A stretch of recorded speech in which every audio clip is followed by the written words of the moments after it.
Welcome students. Now in the lesson some basic concepts of chemistry we are going to take calculations of percentage composition from formula। हमें कोई formula noun है, हमें बताना है उसमें किस किस एलिमेंट की या किस किस कॉन्स्टिट्यूएंट की कितनी कितनी परसेंटेज है।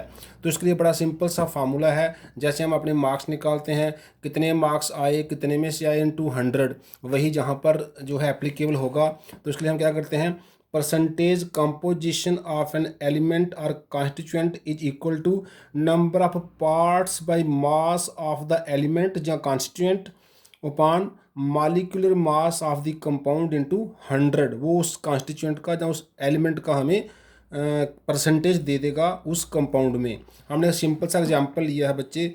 For example calculate the percentage composition of various elements in magnesium sulphate.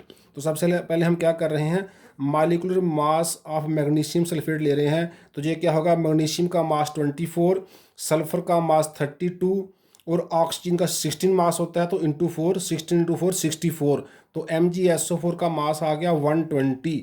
Now percentage of magnesium क्या होगा, मैग्नीशियम का mass by parts 24 upon total 120 into 100 20%।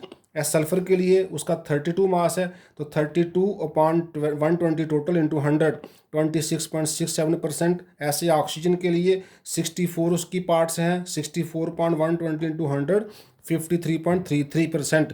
तो बच्चे किसी कंपाउंड के जब हम सभी एलिमेंट्स के सभी कॉन्स्टिट्यूएंट के परसेंटेज निकाल देते हैं, उन सब का सम शुड बी 100। अगर आप प्लस करेंगे 20 को, 26.67 को और 53.33% को, तो ये 100 ही आता है। इस तरह से आप किसी भी कंपाउंड का या फार्मूला का उसके कॉन्स्टिट्यूएंट की जो परसेंटेज है वो फाइंड कर सकते हैं। ये वेरी सिंपल है बच्चे। अब हम बात करते हैं empirical and molecular formula for a compound. तो पहले देखते हैं एम्पिरिकल फार्मूला क्या होता है।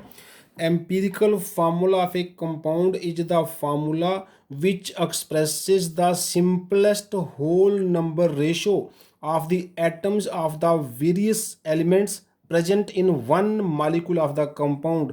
मालिक्यूल के जो कंपाउंड का जो एक मालिक्यूल है उसमें सिंपलेस्ट रेशियो ऑफ एटम जो होता है वो उसका एम्पिरिकल फार्मूला कहा जाता है। लेकिन अगर उसमें ऐसा हो जाए, molecular formula of a compound is the formula which expresses the actual number of atom. अगर हमें कंपाउंड की एक्चुअल नंबर ऑफ एटम का पता चल जाए of various elements present in one molecule of the compound, तब वो बन जाता है मालिकुलर फार्मूला। तो सिंपल सी बात है, अगर हमें actual number of atoms of the various elements present in one जो मालिक्यूल का पता चल जाए वो मालिकुलर फार्मूला है। अगर हमें उनकी सिंपल रेशो का पता चल जाए तो वो एम्पिरिकल फार्मूला है। मालिकुलर फार्मूला क्या करता है, it gives the true formula of the compound. हम सिंपल एग्जांपल से समझने की कोशिश करते हैं। जैसे हमने जो कंपाउंड लिया ग्लूकोज, इसका मालिकुलर फार्मूला हमें पता है C6H12O6। तो इसमें 6 कार्बन हैं, 12 हाइड्रोजन हैं और 6 ऑक्सीजन हैं। जी इसका एक्चुअल नंबर ऑफ एटम जो होता है ईच एलिमेंट है। 6 एटम कार्बन की है एक मालिकुलर फार्मूला में, 12 एटम हाइड्रोजन की है, 6 एटम ऑक्सीजन की है। लेकिन अगर हम सिंपल रेशो की बात करें तो हम इसको 6 से अगर डिवाइड कर दें तो C1 हो जाएगा, H2 हो जाएगा, O1 हो जाएगा। तो CH2O is the simplest whole number ratio of the atoms. तो CH2 इसका एम्पिरिकल फार्मूला ग्लूकोज का और C6H12O6 मालिकुलर फार्मूला है। ऐसे अगर हम वाटर की बात करें उसका H2O ही मालिकुलर फार्मूला है, H2O ही एम्पिरिकल फार्मूला है क्योंकि उसका सिंपल रेशो 2 और 1 है। ऐसे अगर हम इथेन की बात करें, इथेन का फार्मूला हम जानते हैं C2H6 होता है। तो C2H6 में एक्चुअल फार्मूला है, लेकिन अगर हम इसको रेशो लें, सिंपल रेशो लें तो 2 से डिवाइड करें, C1 हो जाएगा, H3 हो जाएगा। तो 1:3 का रेशो है कार्बन और हाइड्रोजन की एटम का। तो जो CH3 है वो इथेन का एम्पिरिकल फार्मूला है और C2H6 इथेन का मालिकुलर फार्मूला है। ऐसे मिथेन की बात करें, CH4 ही उसका मालिकुलर फार्मूला है और CH4 ही उसका एम्पिरिकल फार्मूला है क्योंकि उसकी जो सिंपल रेशो सेम रहती है।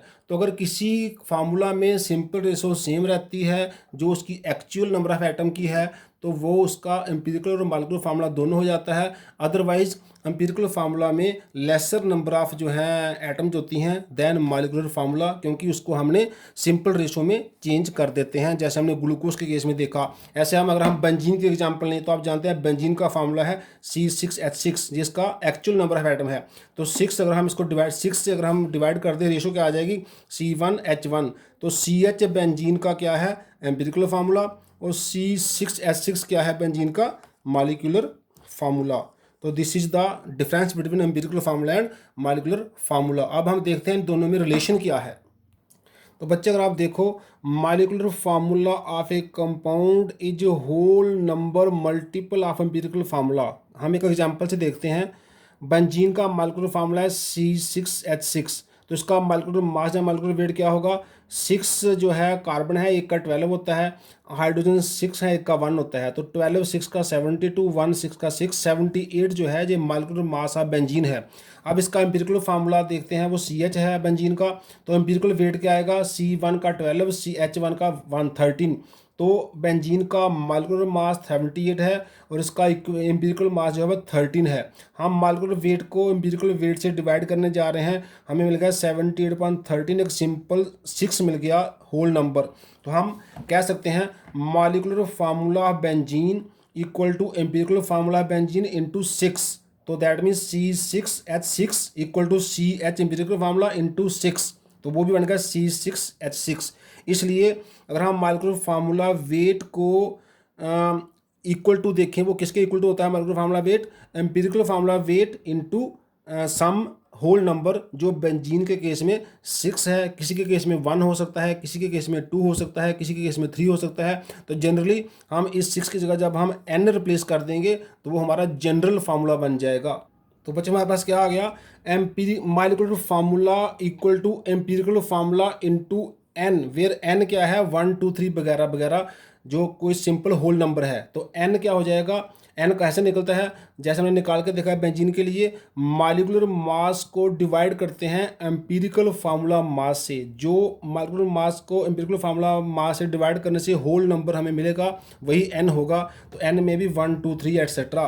तो जैसे मीथेन के केस में इसका हमने देखा जो ही एम्पिरिकल फार्मूला है वही मॉलिक्यूलर फार्मूला है, तो इसका n 1 होगा। हमने इथेन में देखा जो इसका एम्पिरिकल फार्मूला है वो CH3 है, तो इसका मॉलिक्यूलर फार्मूला C2H6 है, तो इसका n 2 होगा। ग्लूकोज का n 6 होगा। ऐसे ही बेंजीन का n हमने 6 देखा। डिफरेंट नंबर्स, डिफरेंट जो फार्मूलाज हैं they can have different n values from 1 2 3 so on. तो knowing empirical formula and n we can find molecular formula of a compound. तो इसकी कैलकुलेशन कैसे करनी है वो हम नेक्स्ट लेक्चर में करेंगे। आज के लिए इतना ही, थैंक्स।